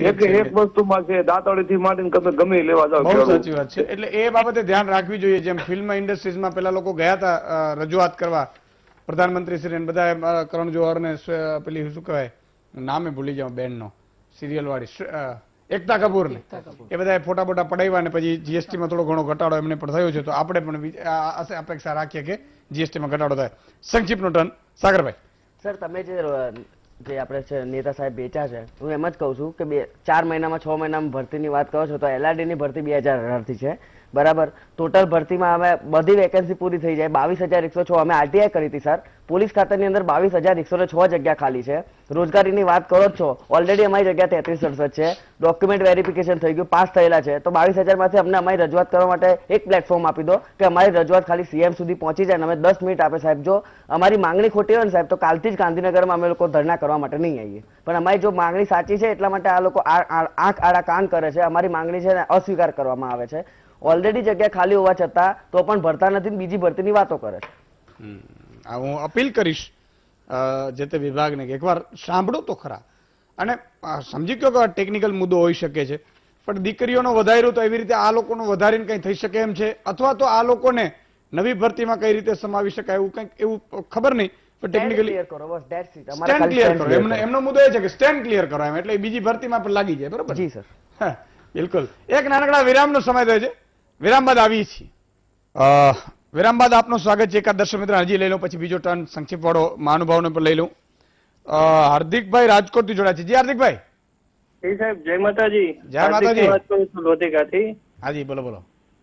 સાહેબ આપણે કોઈ કાયદામાં એવું લખેલું છે કે આપણને હકમાં આપણો માગવો હોય તે ગુનો ગણાય છે? ના. તો ભાજપ સરકાર અત્યારે અમારું LRD નું જે આંદોલન ચાલે છે એમાં ગુના દાખલ કરવામાં આવે છે, તો એક ભાજપની રેલીઓ ઉપર તો કરવામાં આવતા નથી, તો એનું કઈ કારણ આપ જણાવી શકો? કોઈ અધિકારી એવા હોય કે જે મંજૂરીઓ આપે છે તો એનો કહો તો અમે એની પાસે જઈએ. બિલકુલ તમારી વાત પહોંચી ગઈ અને જે તે અધિકારી સુધી પણ પહોંચી ગઈ. ખૂબ ખૂબ આભાર હાર્દિકભાઈ. કાળુભાઈ વંતલીથી જોડાય છે. જી કાળુભાઈ. જય માતાજી. જય માતાજી. આ બેરોજગારીનું મુખ્ય કારણ છે ને આ સરકારની નીતિ છે ને હા એ છે નોટબંધી, GST, નાના વેપારી નાના ઉદ્યોગકારીઓને ખતમ કર્યા. હવે ખેડૂને ખતમ કરશે એટલે હાવ બેરોજગારી ફાટી નીકળવાની છે. અટાણે જો કે પરિસ્થિતિ તો બહુ ગંભીર છે. હા ઓકે. ખૂબ ખૂબ આભાર કાળુભાઈ. કાળુભાઈએ પણ ખેડૂતોને લઈને પણ મુદ્દો કીધો. બીજી બાજુ આંકડા જે પ્રયોગભાઈ કીધા એ પણ માત્ર 3% જ બતાવે છે. પ્રતિકભાઈ સંક્ષિપ્તમાં ટર્ન. ઈસુદાનભાઈ, સૌથી પહેલા તો ભારતીય જનતા પાર્ટી 2014 થી અત્યાર સુધી આવી સૌથી શક્તિશાળી સરકાર એટલે અપેક્ષાઓ પણ વધારે હોય, પણ એમનું મેનિફેસ્ટો કહેતું હતું કે દર વર્ષે 1 કરોડ નોકરીનું સર્જન કરીશું. તો આપણે પણ એવા કોઈ પ્લેટફોર્મની અપેક્ષા રાખીએ કે ડિજિટલ ઇન્ડિયાના જમાનામાં તમેનું એ એપ્લિકેશનથી આપણે જોઈ શકીએ કે ક્યાં ક્યાં કેટલું રોજગારનું સર્જન થયું. મેં થોડું એનાલિસિસ કર્યું એટલે 2 વસ્તુ મને મળી, સ્કિલ ઇન્ડિયા અને મુદ્રા યોજના. હવે મુદ્રા યોજના જે ઈસુદાનજી એનું પર એનમ એવરેજ લોન જે અપાઈ જે 44,000 રૂપિયા છે. હવે 44,000 રૂપિયામાં કોઈ રોજગારનું સર્જન કેવી રીતે કરી શકાય? કેમ કે એની લિમિટ 10 લાખ રૂપિયા છે. એટલે એવું બને કે હું એક નોકરી કરું છું, મેં મુદ્રા યોજના લીધી, હું બીજું કામ કરવા માંડ્યો, તો એ નોકરીનું સર્જન તો થયું જ નથી, એ શિફ્ટિંગ થયું છે. ત્રીજી વાત એમણે કીધી ડિજિટલ ઇન્ડિયાની વાત કરી કે સરસ. એમણે કીધું કે આટલા કરોડનું રોકાણ થયું, વચોટિયાઓને અમે વચ્ચેથી કાઢી મૂક્યા અને સીધી લોકોને સહાય મળી. તો ઈસુદાનજી હમણાં એમને સરસ મહેશ વ્યાસ ઉપર આક્ષેપ પણ કર્યો કે કોંગ્રેસ કમિટીની મેનિફેસ્ટો કમિટીમાં છે. તો તમામ દર્શકોને અને વિદ્વાનો જે બેઠા છે એમને પણ કહું કે આ દેશમાં સૌથી મોટું તંત્ર કહું કે જ્યાં સૌથી વધારે વચોટિયાઓ છે. મહેશ વ્યાસ એમની સાથે મળીને આનું આ જે CMI છે એનો સર્વે કરે છે ને જે બોમ્બે સ્ટોક એક્સચેન્જ. તો આપણે એવું પણ આશા રાખીએ કે સરકાર ત્યાંથી પણ વચોટિયાઓને દૂર કરે. બિલકુલ. આત્મનભાઈ. બેરોજગારી વધી છે એમાં તો કોઈ શંકાને સ્થાન નથી. નો ડાઉટ કે CMI એક પ્રાઇવેટ થિંક ટેન્ક છે, પણ એમ તો બીજી ઘણી બધી આવી થિંક ટેન્ક્સ ભારતમાં છે જ, એટલે એના રિપોર્ટને આપણે સંપૂર્ણપણે નકારી કાઢીએ એ મને લાગે છે યોગ્ય નથી. 2 બાબતો અહીં મહત્વની છે. એક એ છે કે નવી રોજગારીનું સર્જન કરવાનું છે, પણ એની સાથે સાથે બીજી સમસ્યા એ છે કે જે લોકોએ રોજગારી ગુમાવી છે એમને પાછી આપવાની છે. એટલે નોર્મલી ભારત દેશમાં જે લોકો શિક્ષણ મેળવીને રોજગાર બજારમાં પ્રવેશે છે, એ પછી ગ્રેજ્યુએટ થયેલા હોય, પોસ્ટ ગ્રેજ્યુએટ થયેલા હોય કે 12મું પાસ હોય, જેટલા પણ એ રોજગાર બજારમાં પ્રવેશે છે એ લોકોને એબ્ઝોર્બ કરવા માટે દર વર્ષે 1.5 થી 2 કરોડ રોજગારીના સર્જનની આવશ્યકતા છે. એટલે એ તો કરવાનું જ છે, કારણ કે એમાં કંઈ કોરોનાને કારણે ઘટાડો નથી થવાનો. તેની સાથે સાથે આ લોકોએ જે રોજગારી ગુમાવી છે એ લોકોને પણ નવી રોજગારી પૂરી પાડવાની છે, એ પણ એક સમસ્યા છે. એટલે આજે રિપોર્ટ દર્શાવે છે કે નવેમ્બરમાં જે બેરોજગારો હતા તેની સંખ્યા 2.74 કરોડ, ડિસેમ્બરમાં વધીને 3.87 કરોડ થઈ. એટલે આ 3.87 કરોડ હવે કેવી રીતના શ્રમ બજારમાં પાછા આવશે એ તો સમસ્યા છે જ, પરંતુ હવે જે નવા લોકો શ્રમદળમાં ઉમેરાશે એમને પણ કેવી રીતે રોજગાર પૂરી પાડીશું એ એક બાબત છે. અને જે અર્બન અને રૂરલની વાત થઈ, સૌથી મોટી જો તમે થોડુંક એનું એનાલિસિસ કરો તો રૂરલ ક્ષેત્રમાં 2.68 કરોડ બેરોજગારો માત્ર ડિસેમ્બર 2020માં જોવા મળ્યા. જ્યારે તમે ક્વાર્ટર 1 અને ક્વાર્ટર 2 નો ડેટા જોવો તો એગ્રીકલ્ચર સેક્ટર જ એક એવું છે કે જે પોઝિટિવ ગ્રોથ રેટમાં રહ્યું છે બંને ક્વાર્ટરમાં. બિલકુલ. અને એમાં સરકારની ભાગીદારી 27% જ છે. હા, એટલે રૂરલ સેક્ટર મોટે ભાગે એગ્રીકલ્ચર સેક્ટર સાથે સંકળાયેલું છે એમ્પ્લોયમેન્ટની બાબતમાં. તેમાં નોન ફાર્મ સેક્ટર પણ મહત્વનું છે, એને આપણે નકારી નથી કાઢતા. એટલે એ સમયે જો હવે આ લોકો કે જે લોકો સ્થળાંતરિત થઈને પોતાના વતને પાછા ગયા હતા હવે પાછા આવશે એવી જો આપણે અપેક્ષા રાખીએ, એ પાછા આવશે જ તો જ ગુજરાત, મહારાષ્ટ્ર, તમિલનાડુ જેવા ઔદ્યોગિક રાજ્યો જે છે એમના ઉદ્યોગો સંપૂર્ણ કાર્યક્ષમ રીતે ચાલુ થશે. વર્કર વગર તે શક્ય નથી. એટલે આ બાબત પણ મહત્વની છે કે એ લોકો અહીં પાછા આવે, એમની જોબ સિક્યોરિટી, સોશિયલ સિક્યોરિટી અને એની સાથે સાથે આ નવા રોજગારો, નવા લોકો જે રોજગાર બજારમાં આવશે, શ્રમ બજારમાં આવશે, એમને કેવી રીતે પૂરું પાડવું એનું એક નક્કર પગલું, નીતિ વિષયક પગલા, એરિયા સ્પેસિફિક પગલા લેવાની જરૂર છે. બિલકુલ. તો જ કદાચ આ મહામારીમાંથી સારી રીતે આપણે બહાર આવી શકીશું. બિલકુલ. મિત્રો, એક દાખલો મારે વચ્ચે વચ્ચે એટલા માટે દાખલા આપું છું કે તમારો જમીર જાગે, તમને ઇતિહાસનું આપણે જ્ઞાન રહે, તમને પોતાને એમ થાય કે સમજો કે સાહેબ આપી શકનાર છે ને ભારત છે ને એ સમૃદ્ધ ઉદ્યોગપતિ નેતાઓનો ગરીબ પ્રદેશ છે. ભારત ગરીબને નથી કહેતો, ભારતને ગરીબ નથી કહેતો સાહેબ, જો સમજો સાહેબ, ભારત છે એ સમૃદ્ધ નેતા ઉદ્યોગપતિનો ગરીબ દેશ છે. આ લોકોની સંપત્તિઓમાંથી જો એ 25% પણ 5-25% પણ દાન કરે ને સાહેબ, તો મારા એક ભારતીયને ખાતામાં 5-5 થી 10-10 લાખ રૂપિયો એમને એમ આવે. ખબર છે, પણ કરે નહીં. ખેર, એ તો ન જ કરી શકે. પણ મારે એક દાખલો એટલા માટે કહું છું કે આલા ખાચર, જસદણના મહારાજા રાજા હતા સાહેબ. આલા ખાચર દાનેશ્વરી હતા સાહેબ. એટલે ખજાનામાંથી કોઈ પણ આવે એને દાન કરતા જાય, દાન કરતા જાય. એટલે એને પ્રધાને એવું કીધું, પ્રધાને કે બાપુ આવી રીતે તો ખજાના ખાલી થઈ જશે, આવી રીતે તમે આમ વાપર ન કરો. એટલે એને કીધું કે આપવું તો પડે ને. કે ના ના સાહેબ બાપુ, આ બધું એવું છે, ગોળ હોય ને અહીંયા માખી આવે કે. એટલે આલા ખાચરે નક્કી કર્યું કે પ્રધાનશ્રીને મારે કહેવું તો પડશે, પણ આમ નહીં. એટલે રાત્રે 11-12 વાગે આલા ખાચરને કચેરીમાં બોલાવવા, એટલે આલા ખાચરે પ્રધાનને બોલાવ્યો કે શું છે. બાપુએ કે મહારાજાએ રાત્રે બોલાયા, ગયા તો શું થયું બાપુ, શું હતું? તો આલા ખાચર આ ગોળ છે, ગોળ ઉપર માખી છે. તો બાપુ એ તો દિવસ હોય તો આવે, રાત્રે તો ન આવે ને. તો હું એ જ કહું છું કે આપણો દી છે ને એટલે કોઈ હાથ લાંબુ કરવા આવે છે સાહેબ, બાકી કોઈને ટાઈમ નથી હોતો. એટલે કહેવાનો ભાવાર્થ છે કે ભગવાને તમને સંપત્તિ આપી છે, અહીંયા જ મૂકીને જવાના છો, તો આવતીકાલે સાહેબ સૂરજ ઉગે અને એમાંથી દાન કઈ રીતે થાય, ગરીબોને કઈ રીતે અપાય, કઈ રીતે ઉજવણીઓ થાય. જન્મદિવસની તમે ઉજવણી કરો ને સાહેબ, કોકના ઘરે પ્રકાશ પાડીને તમે કરજો, કોઈ મંદબુદ્ધિના બાળકોને ખવડાવજો, કોઈને વેચજો, કોઈને પુસ્તકો આપજો. અને એ ક્યાંય છાપામાં નહીં આવે ને તો કુદરતના ચોપડામાં 100% લખાશે, પણ આવે તોય વાંધો નથી સાહેબ, એનાથી પ્રોત્સાહન મળે. એટલે આ વાત તમે ભૂલતા નહીં, મારી અપીલ એટલા માટે છે. જી પ્રવીણભાઈ.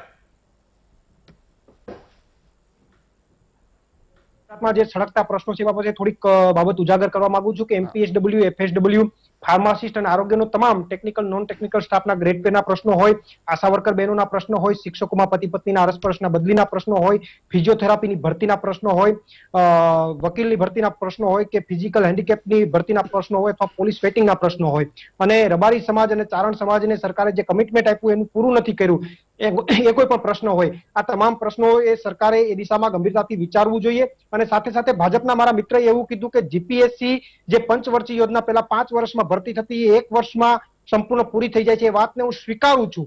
પણ સાથે સાથે હું એમને એક વાત પણ કહેવા માંગુ છું કે તમારી જીપીએસસી ની પરીક્ષા ખૂબ સારી રીતે લેવાય છે, પરંતુ ગુજરાત ગૌણ સેવા અત્યારે પંચવર્ષીય યોજનામાં પરિવર્તિત થઈ ગઈ છે. એ પણ 5-5 વર્ષે માન ભરતીઓ પૂરી કરે છે, તો એમને પણ 1 વર્ષમાં લઈ આવો તો એ વધારે સારું કહેવાશે. અને છેલ્લી વાત કે તમે ઈશુદાનભાઈ અત્યારે જન્મદિવસની વાત કરી, તો કદાચ મારા ખ્યાલથી હું ભૂલતો ન હોય તો આવતીકાલે આપનો પણ જન્મદિવસ છે, અને કદાચ આપ 39મા વર્ષમાં કદાચ મારા ખ્યાલથી પ્રવેશ કરવા જઈ રહ્યા છો, મારા ખ્યાલથી હું જો ભૂલતો ન હોઉં તો. જી જી જી જી, થેન્ક યુ. તો આમ તો આવતીકાલે ચોક્કસથી આપને શુભકામનાઓ પાઠવું છું, પરંતુ અત્યારે મહામંથનના માધ્યમથી સૌથી પહેલા ગુજરાતમાં તમને જન્મદિવસની હાર્દિક શુભકામનાઓ પાઠવું છું, અને આવનારા સમયમાં હજુ પણ વધારે ખેડૂતો માટે અને ગુજરાતના લોકો માટે પ્રશ્નો ઉઠાવતા રહો એવી સોમનાથ દાદા અને દ્વારકાધીશના ચરણોમાં પ્રાર્થના કરું છું. બિલકુલ, ખૂબ ખૂબ આભાર પ્રવીણભાઈ. અને મને તો આશીર્વાદ જ જોઈએ લોકોના, કે હું લોકોના વધારે કામ કરી શકું, અવાજ ઉઠાવી શકું. બાકી મારા માટે કાંઈ ભગવાને બધું આપી દીધું, કાંઈ જોતું નથી.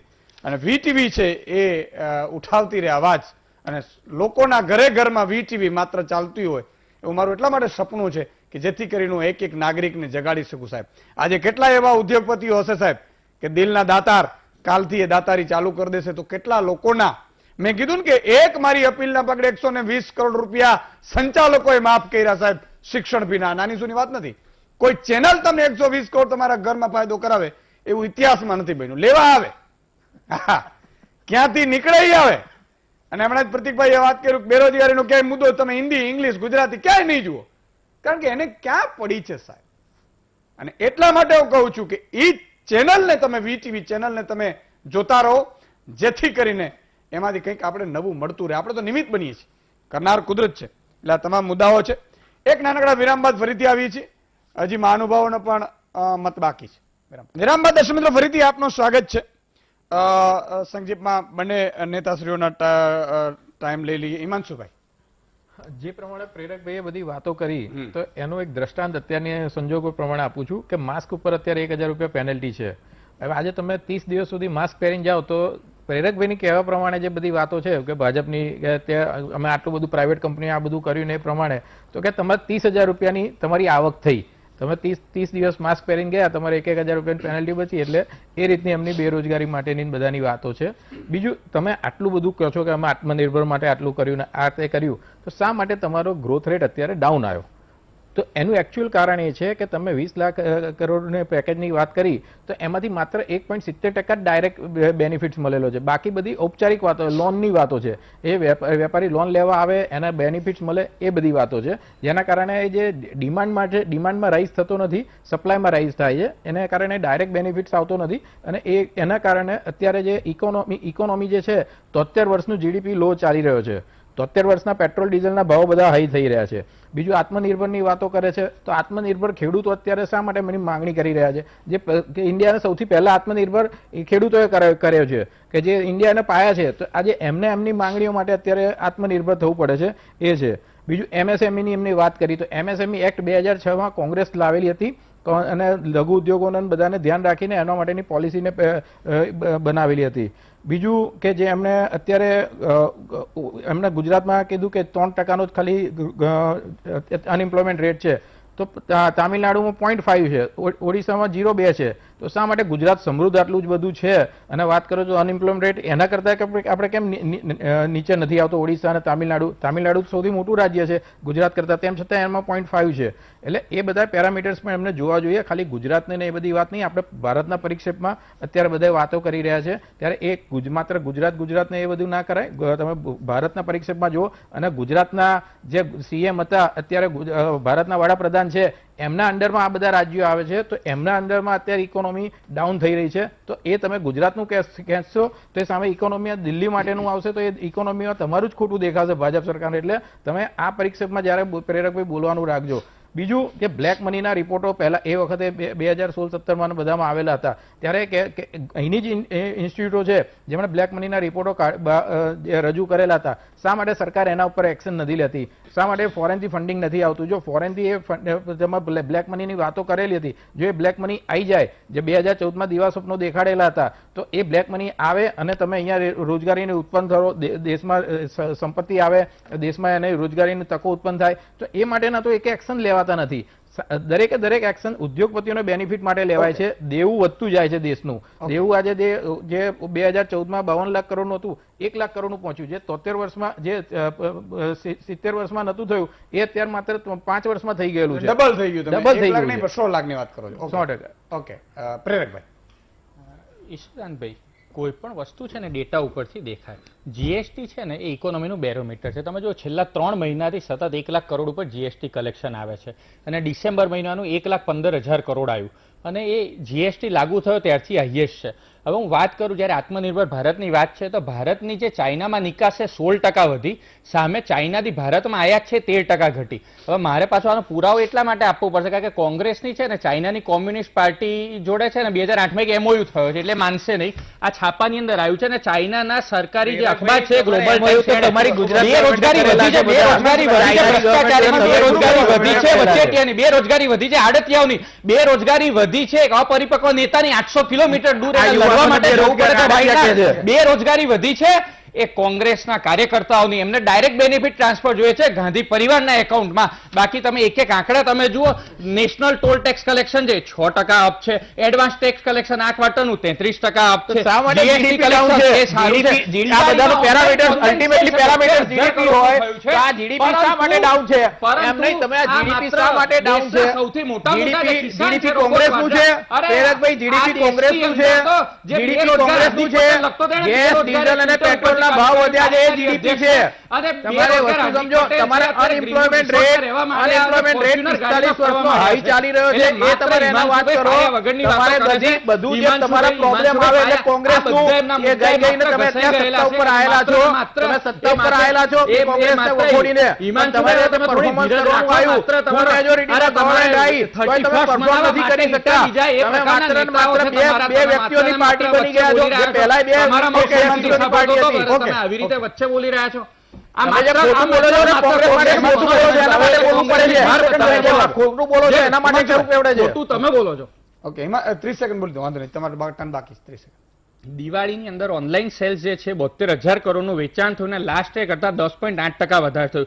પર કેપિટા ઇન્કમ 2014 ની અંદર 78,000 રૂપિયા હતી, જે 2020 ની અંદર 1,08,620 રૂપિયા થઈ. એગ્રી એક્સપોર્ટ સેલ એપ્રિલ થી 2019 ઓક્ટોબર 2019 ની વચ્ચે 37,797 કરોડ હતું, એ અત્યારે વધીને 53,626 કરોડ થયું છે. પરંતુ કોંગ્રેસ વાળાની જે મનોદશા બેઠી છે, એ લોકો લોકસભાની ઇલેક્શન પહેલા બી જ કહેતા હતા કે 45 વર્ષની હાયર બેરોજગાર આખી કોંગ્રેસ થઈને લોકસભા રાજ્યસભામાં 100 સીટ બી એમની થઈ નથી. ઓકે, સમયનો અભાવ છે, 10 સેકન્ડ તમને લઈ લો. પાટીલ કંઈક કહેવા માંગે, સાગરભાઈ. સર, આત્મનિર્ભરની તમે વાત કરો છો એમાં ઓલરેડી સુપર ન્યુમેરિક શબ્દ છે ને બંધારણમાં છે જ નહીં. આ જે સીટો વધારી ને 2485 સીટો, બરાબર, તો અમારી એક જ માંગણી છે કે સરકાર સ્ટેન્ડ ક્લિયર કરે, અને નહીં તો અમારા 4-5 ઉમેદવારને બોલાવીને અમારી વાત રજૂ કરે સરકાર. વિદ્યાર્થીઓની તકલીફ પણ એ જ છે કે રોજગારીની વાત કરતા આંદોલનના નેતાઓ એ સરકારમાં આવે ને ત્યારે ચૂપ થઈ જાય છે. હમણાં એમણે જે નામ લીધું એટલે આપણે એવી આશા રાખીએ કે વિદ્યાર્થીઓ પર લડત આપે, સરકાર એમનું સાંભળે, અને રોજગારીના પ્રશ્નો ડેટાને આપણે ચેલેન્જ ન કરી શકીએ. અને એમણે કીધું કે જીડીપી જે કોઈ પાર્ટીને આધારિત નથી હોતી, એને આપણે બેરોમીટર માનીશું તો દેશ આગળ વધશે. નહીંતર એક સમય એવો આવશે કે બેરોજગારી વધતા ક્રાઇમ રેટ પણ વધે છે, હેપીનેસ ઇન્ડેક્સ પણ ઘટે છે, અને માનસિક મનોદશા પણ દેશની આર્થિક જગતની ઘટતી જાય છે. આત્મનભાઈ. એટલે એરિયા સ્પેસિફિક નીતિ વિષયક પગલાં લેવાય કે સર્વિસ સેક્ટરમાં શું કરવું છે, મેન્યુફેક્ચરિંગ સેક્ટરમાં શું કરવું છે, એમએસએમઈમાં શું કરવું છે, તો જ આ બેરોજગારી દૂર કરી શકાશે. કારણ કે એક આખા દેશમાં જે જેટલી ડાયવર્સિટી છે એમાં કોઈ એક જનરલ પગલું કામમાં નહીં લાગે, એકદમ એરિયા સ્પેસિફિક પગલાં, નીતિ વિષયક પગલાં લેવાશે તો જ બેરોજગારીમાંથી ઝડપથી બહાર નીકળી શકાશે. બિલકુલ. સમયનો અભાવ છે એટલે છેલ્લે એટલા માટે કે આ શરૂઆતમાં આ મહાનુભાવોએ ઓછું બોલેલું એટલે મેં કીધું ભાઈ 10 સેકન્ડ આપી દઈએ એટલે બેલેન્સ જળવાઈ રહે. હા, એટલે પ્રેરકભાઈ, હિમાંશુભાઈ, વાતોથી બેરોજગાર ના રહ્યો ને. અચ્છા. પ્રેરકભાઈ, હિમાંશુભાઈ, પ્રવીણભાઈ, આત્મનભાઈ, પ્રતિકભાઈ અને સાગરભાઈ, તમામનો ખૂબ ખૂબ આભાર. દર્શક મિત્રો, તમારો પણ ખૂબ ખૂબ આભાર. જોડાયા ન જોડાયા. એક સમાચાર છે, ગુજરાત કોળી સમાજના પ્રમુખને, રાષ્ટ્રીય કોળી સમાજના પ્રમુખ કોનજીભાઈ બાવળિયા, જે ભાજપના મંત્રી છે, એમણે હટાવી દીધા છે. અને વાત એવી હતી ખોટા લેટરપેડ ઉપર ખેડૂતોને સમર્થન કરતો લેટરપેડ ટૂંકમાં એમણે લખ્યો હશે, એટલે લેટરપેડનો દુરુપયોગ મામલે કોળી સમાજના ગુજરાતના પ્રમુખને એમણે નીચે મેં બ્રેકિંગ વાંચ્યા એટલે એને હટાવી દીધા છે. આ એક વાત છે. ફરીથી આવતીકાલે મળીશું. મારો એક વિચાર એ છે મિત્રો કે દર રવિવારે હવે હું એક ઇતિહાસનું મહામંથન ફરીથી ચાલુ કરું, એટલા માટે કે આપણે છે ને યુવા પેઢીને, આપણી પ્રજાને, આપણી જનતાને, આપણા નાગરિકોને ઇતિહાસમાં મારે લઈ જવા છે. પૃથ્વીરાજ ચૌહાણ, જલારામ બાપા કોણ હતા, આપા ગીગા, આ બધા લોકોની, મહારાણા પ્રતાપ, શિવાજી મહારાજ, આવો મેં વિચાર કર્યો છે. તમે પણ શું માનો છો એ જરા વિચારજો. તો આપણે આવતા રવિવાર અથવા તેના પછી રવિવારથી આપણે ચાલુ કરીશું આપણે ઇતિહાસનું મહામંથન, અને એમાં બધી વિગત આવે જેથી કરીને આપણી ભાવિ પેઢી સાહેબ તૈયાર થાય, ટકોરા બંધ તૈયાર થાય. આવતીકાલે મળીશું.